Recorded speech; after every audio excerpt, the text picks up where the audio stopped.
In this video, I'm going to be showing you how to set up two basic teams onto your site. First thing you're going to want to do is go to the Launchpad in the top left. Once here, you're then going to want to click onto this cog.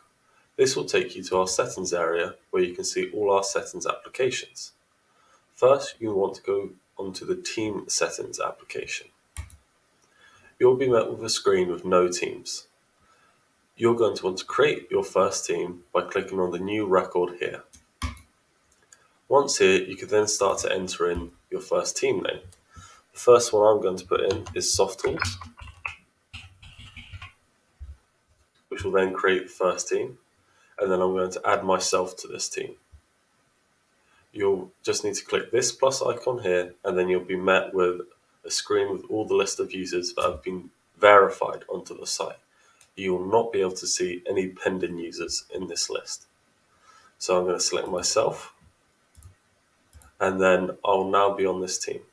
Don't need to save anywhere, and then you can start to create a new team, be a new record. I'm going to call this the App Builder team.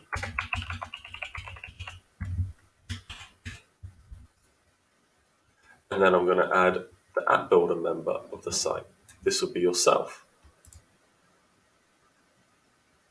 Here. Now this is done. You have your two new teams, Soft Tools and App Builder, with one user on each. This is how you set up basic teams onto your first site.